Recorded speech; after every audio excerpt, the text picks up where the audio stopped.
The glare from the large television screen cast long shadows across our living room. My father, Vance, stood there with a smug smile on his face.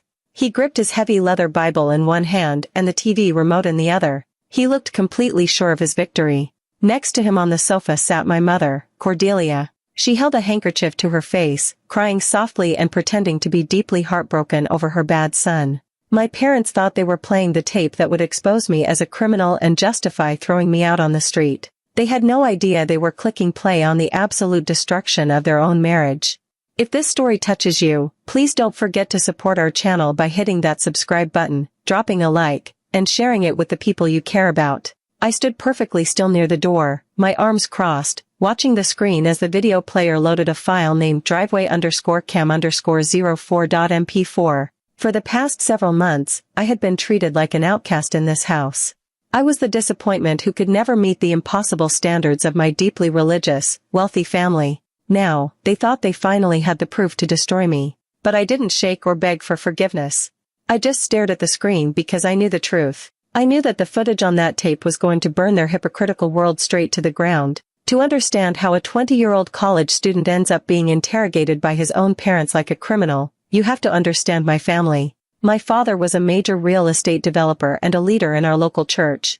He ran our home like a strict military camp. We had mandatory family prayers at dawn, tracking apps on our phones, and zero privacy. My mother was his perfect partner, always acting sweet and reminding me to obey my father. But behind the beautiful furniture and perfect smiles, things were falling apart. Lately, my father had been furious about money, screaming about the household budget. At the same time, I kept catching my mother awake at 3 a.m., staring anxiously at her tablet with tear-stained eyes. When I asked if she was okay, she would quickly hide the screen and say she was just praying. I wanted to believe her, but a dark secret was growing in our house. Soon, a sudden discovery would change everything, forcing my parents to turn on me, and leading us directly to this moment in front of the TV screen.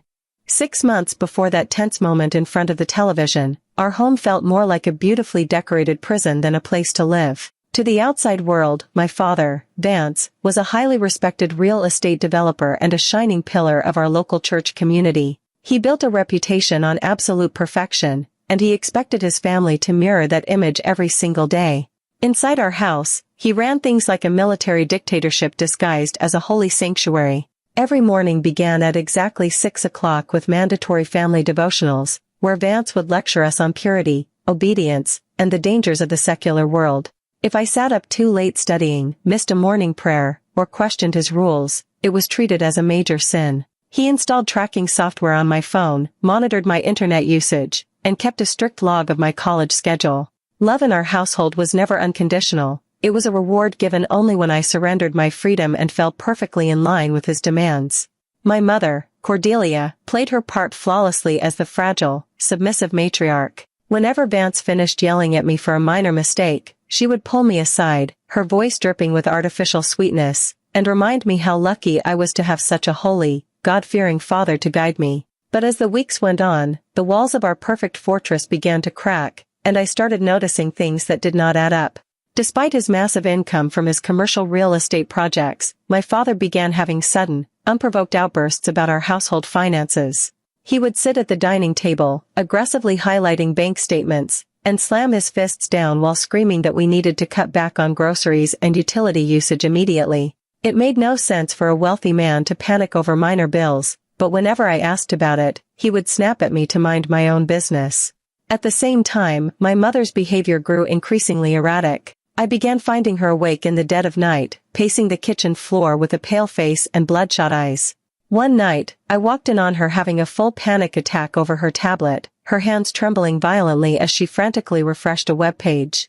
The moment she heard my footsteps, she quickly locked the device and smoothed down her dress, forcing a weak smile. When I asked her why she was crying in the dark, she brushed it off, claiming that the weight of the world's sins was heavy on her heart and she was simply interceding for lost souls. I wanted to believe her pious explanation, but the sheer terror in her eyes told a completely different story. The oppressive rules in the house grew even tighter as my parents' hidden anxieties mounted, turning our home into a pressure cooker of unsaid secrets, and setting the stage for the explosive discovery that would soon change everything. The fragile peace of our house officially shattered on a rainy Tuesday afternoon. I had spent the entire day away from home, working hard at a place my parents knew nothing about. They completely believed I was sitting in a quiet corner of the university library, studying for my advanced economics classes. Because they thought I was safely occupied for hours, my father decided it was the perfect time to violate my privacy. He conducted one of his unannounced purity sweeps in my bedroom, a toxic habit he used to ensure I wasn't keeping any secular or forbidden items under his roof. He tore through my closet, emptied my drawers, and flipped my bedding. Deep beneath my heavy mattress, stuffed inside the toe of an old, worn-out leather tracking boot, his hands found exactly what he was looking for. He pulled out thick, heavy bundles of $100 bills, tightly bound together with thick rubber bands. It was exactly $42,000 in cold, hard cash.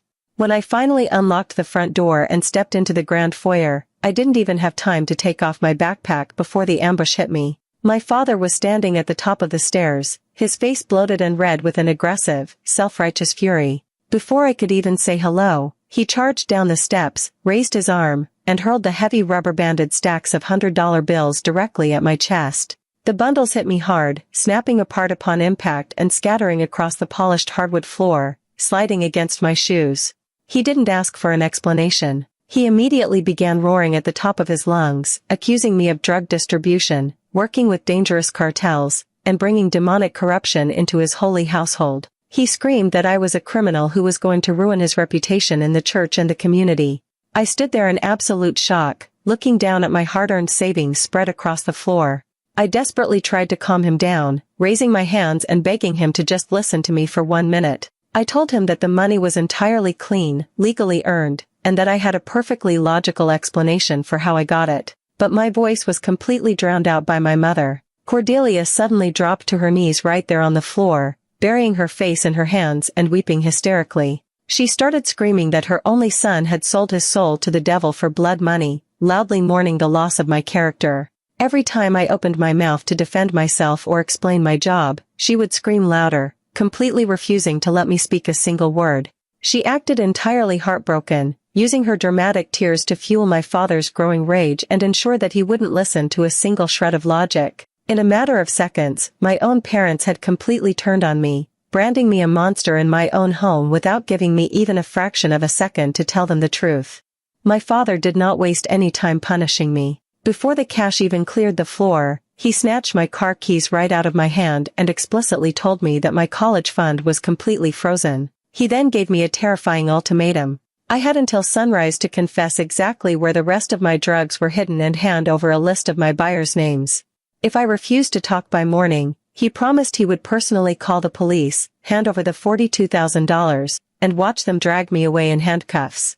Looking into his cold, angry eyes, my initial panic suddenly vanished, replaced by a quiet realization. My parents did not want the truth. They actually preferred to believe I was a monster because it fed their self-righteous ego. Trying to reason with their blind anger was completely useless, and I realized that hard, undeniable documentation was the only thing that could save my life. I decided to stop arguing and changed my strategy completely. I looked down at the floor, pretending to be broken and defeated, letting them believe their pressure had finally cracked me. I looked up at my father and told him that I wouldn't say a word, but that the absolute proof of my nightly activities was already recorded on our own property. I reminded him about the expensive, high-definition perimeter security system he had installed around our estate to keep the outside world away.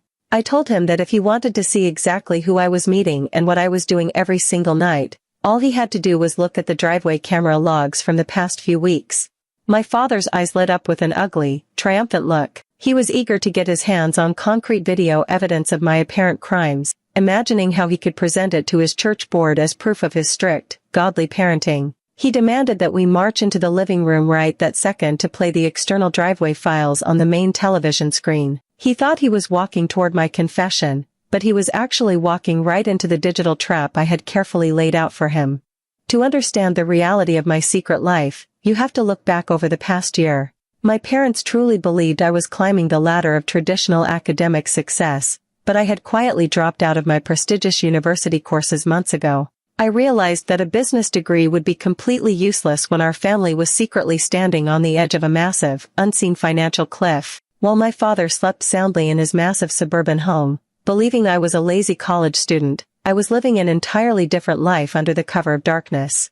Every single night at midnight, I would slip out of the house and walk through the quiet, neon-lit streets of the city's financial district. My destination was a highly secure, windowless basement facility that required multiple security clearances just to step inside the door. I am a completely self-taught data analyst. I had spent years learning how to navigate the complex, hidden layers of the internet, understanding how data is protected, how it is stolen, and how to stop advanced cybercriminals. A foreign risk management firm had noticed my skills on an online coding forum and offered me a job that paid incredibly well but demanded everything from me. It was a grueling, highly stressful night shift where I worked directly on the edge of the law to defend international companies from catastrophic server breaches. I would sit in front of multiple glowing monitors for 14 hours straight, my eyes burning from the strain, frantically blocking hostile network attacks and rebuilding crushed digital security walls. The $42,000 my father found hidden under my mattress was not a stash of dirty drug money. It was my accumulated hazard pay, earned dollar by dollar through pure, exhausting labor while my parents rested comfortably in their beds, completely oblivious to the digital warfare their son was fighting to keep them afloat. My grueling nightly sacrifice took a sudden, dark turn exactly 3 months ago. I was working in that secure basement facility, building a highly advanced, localized data encryption wall for one of our corporate clients. To make absolutely sure my coding was seamless and that my late-night remote logins could never be traced by my tech-savvy father, I decided to run a live test of my new security algorithm on our own family's private home routers. I expected the scan to show a perfectly normal, quiet network. Instead, my monitors began flashing with urgent warning alerts. My diagnostic scanner had just flagged a massive, recurring hemorrhage of money leaking directly out of our household internet connection. The funds were being systematically drained through a highly complex, hidden offshore digital wallet registered to our home address. At first, a wave of panic washed over me because I assumed my father's commercial real estate empire was being targeted by a sophisticated team of international hackers. I immediately began tracing the encrypted IP signatures, peeling back layer after layer of proxy servers and security walls to expose the culprit. But as the final digital barrier fell, the trail did not lead to a cybercriminal network overseas. The tracking data terminated directly inside our own house, locking onto the unique media signature of my mother's personal tablet. Cordelia, the deeply religious, fragile woman who lectured me daily on holy living, was secretly running a massive, underground high-stakes digital gambling operation from her bedroom. She had developed a catastrophic addiction, quietly losing hundreds of thousands of dollars to illegal offshore casinos while hiding behind her saintly reputation. The true depth of my mother's secret was terrifying. As I dug deeper into her hidden digital accounts, I discovered that Cordelia had completely drained her own retirement funds. Worse, she had quietly taken out massive, fraudulent predatory loans by forging my father's corporate signatures. She was less than 30 days away from plunging our entire family into a public bankruptcy and facing severe criminal fraud charges. I sat in that dark basement office, staring at the screen, feeling the crushing weight of what this would do to our lives.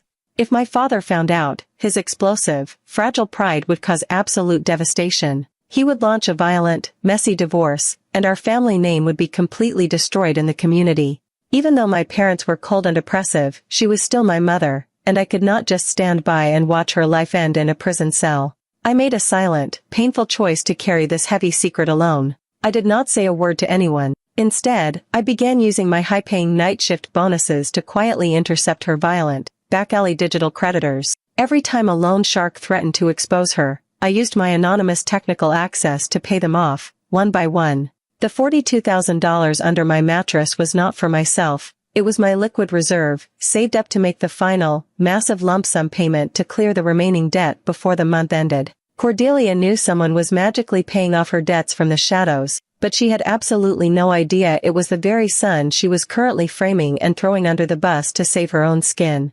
The story snaps right back to the living room, where the heavy silence felt like the air before a lightning strike. My father, Vance, stepped forward and pressed the play button on the remote control. He leaned his body closer to the screen, an ugly, self-righteous smirk spreading across his face.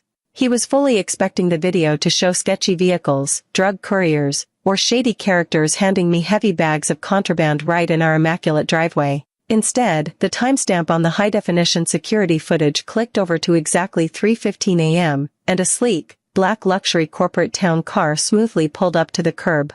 The vehicle was completely immaculate, bearing the official logo of the multi-billion-dollar international technology firm I secretly worked for. Dance's confident smirk instantly froze on his face. The rear passenger door of the town car swung open, and the security camera captured me stepping out onto the asphalt. I looked utterly exhausted, my shoulders slumped from fighting a 14-hour battle against cybercriminals while the rest of the neighborhood slept. Under the bright, motion-activated security spotlight of our front porch, there were no illegal substances, no weapons, and no criminal associates. I was carrying nothing but a heavy corporate laptop bag, and my official tech firm ID badge was clearly dangling from my belt loop, catching the light perfectly. My father's jaw dropped slightly as he watched the monitor. The video continued to play, showing my past self collapsing onto the top step of our porch out of sheer, physical fatigue. In my right hand, the camera clearly captured a physical, official corporate payroll envelope, stamped with the unmistakable metallic seal of the technology enterprise. Dance turned away from the television screen, his face draining of color as profound confusion took over his features. He looked at me, then back at the screen, completely unable to process why his supposed drug-dealing son was being chauffeured home by a Fortune 500 company. He opened his mouth to speak, his voice suddenly trembling, but before he could even form a question, I reached out and took the remote control directly from his hand. The initial trial they planned for me was over, and it was time for me to play the rest of the tape. My father turned to face me, his hands shaking as the reality set in. He realized he had just falsely accused his own son of being a drug dealer, and he looked like he wanted to apologize, but I did not give him the chance. I did not want his regrets. I stepped forward, gripped the remote control, and looked directly at my mother. Cordelia's face had turned completely white. She knew exactly what else was recorded on that hard drive. Without saying a word, I pressed the fast-forward button, skipping past my arrival, and stopped the video at exactly 4 a.m. on that very same night. The screen flickered as the video played at normal speed. The footage showed the front door of our house slowly opening in the pitch black. A figure wrapped in a heavy winter coat quietly sneaked out onto the porch, looking frantically left and right. It was my mother. Dance gasped, leaning closer to the glass screen as he watched his supposedly saintly wife hurry down the driveway in the middle of the night. At the edge of our property line, a dark sedan pulled up, and a heavily built, tattooed man stepped out to meet her. The camera's microphone was incredibly sharp, catching her voice perfectly as she started begging the man for more time. She explicitly told the loan shark that her son had over $40,000 in cash hidden under his mattress, promising him that she would make sure her husband found it, accuse her son of a crime, and hand the money over to clear her debts by morning. While the audio of her betrayal echoed through our quiet living room, I reached into my backpack and pulled out a thick folder of printed documents. I dropped the heavy stack of papers right onto the glass coffee table, directly in front of my father. It was the complete digital paper trail I had pulled from our router. The documents contained 3 years of my mother's secret gambling history, her massive offshore casino ledger, and the forged copies of my father's corporate signatures she had used to secure illegal loans. She had deliberately set me up, choosing to throw her own son to the wolves and let him face prison time just to cover up her own sickening addiction. The power dynamic in the room shifted instantly. I was no longer the defense, I had just become the executioner of her secrets. A heavy, suffocating silence filled the room as the video finished playing. The television screen cast a dull glow over my parents, who looked like statues frozen in time. My father slowly turned his head away from the screen and looked down at my mother. The expression on his face was a terrifying mix of pure horror, deep disgust, and completely shattered pride. In a matter of minutes, he had realized that his perfect, holy wife had completely ruined him financially, forged his business signatures, and permanently destroyed the pristine family name he had spent his entire life building. Cordelia suddenly snapped out of her shock. She lunged off the sofa toward me, her manicured hands grasping at my clothes as she fell to the floor. She wept hysterically, begging and pleading with me to tell my father that it was all a mistake, that the papers were fake, and that the video was a lie. I simply stepped backward, moving completely out of her reach with total, icy detachment. The son who had starved himself of sleep and sacrificed his youth to save her from the shadows was officially gone, killed the moment she chose to sacrifice him instead. I did not offer her a single word of comfort, nor did I demand an apology from my father. I knelt on the floor, picked up my worn leather tracking boots, and neatly packed the $42,000 in cash back inside them. I zipped up my heavy laptop bag, swung it over my shoulder, and stood tall, looking down at the two broken people who had tried to destroy me just a few hours earlier. I looked them both dead in the eye and told them that their toxic obsession with appearances, their complete lack of real love, and their pathetic hypocrisy had just cost them their only son. I told my father that the remaining balance on the house was officially cleared with the transfers I had already made, meaning he wouldn't lose the roof over his head, but everything else they cared about was gone. Without waiting for a response, I turned my back on them and walked out of the living room. I marched through the grand foyer and opened the massive front door, stepping out into the bright, warm morning sun. I did not bother to close it behind me. I left the front door wide open as I walked down the long cobblestone driveway toward the main road, never intending to look back. As I reached the edge of the property, the quiet suburban street was pierced by the sudden, explosive sound of my father's roaring fury and my mother's desperate screams as their marriage completely collapsed behind me. I took a deep breath of the fresh morning air, feeling the crushing weight of their expectations finally slip off my shoulders. They were trapped in the ashes of their own lies, and for the first time in my life, I was completely free.